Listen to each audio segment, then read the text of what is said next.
Mheshimiwa Naibu wa Rais, ndugu yangu Faruk Kibet, Gavana wetu, Mheshimiwa Ntutu, mbunge wetu wa hapa Kilgoris, mzee rafiki yangu sana, mzee Julius Sunkuli, na Wakristo wenzangu, hamjambo?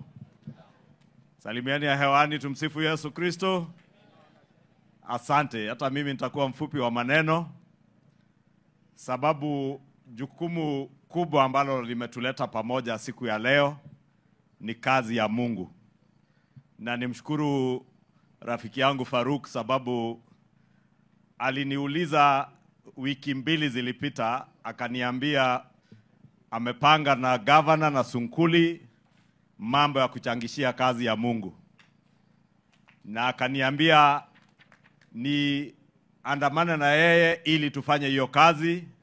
Na nikamwambia niko na shughuli zingine, lakini nitajiiba hata kama nilisali moja nije, sababu watu wakiona mtu mpole.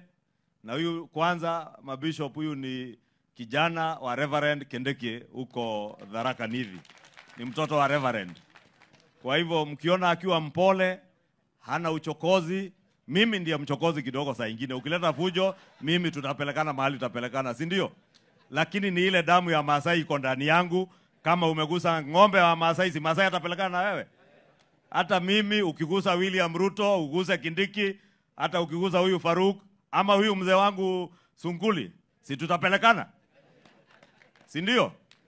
Mumenipea ruhusa wale wanaleta fujo, tuseme kuna ingine ya maombi na ingine ya rungu. Si kuna ingine ya rungu? Ama mnatembea na rungu kwa nini? Akusukuma ng'ombe, na mtu akikaribia ng'ombe unaondoa kwa njia, si ndio? Na saa ingine iko mkuki sababu ya simba. Hata hii siasa iko namna hiyo tu. Iko watu wazuri kama rais na Kindiki na Sunkuli, lakini iko wengine ambao kazi yetu ni kubeba mkuki. Ukiona simba wa ukabila unadunga, si ndio? Asanteni. Mimi nimewaletea shilingi nusu milioni 1. Asanteni, Mungu awabariki. Kimani anatosha, atoshi. Tumpigie makofi kwa kushangilia. Wacha niite ili, kwa sababu tumeomba kiongozi wa taifa nafasi aturuhusu. Naomba Tunai aje aongee, na kabla ya Tunai tungeomba Sunguli pesa yako kuja tangaza hapa.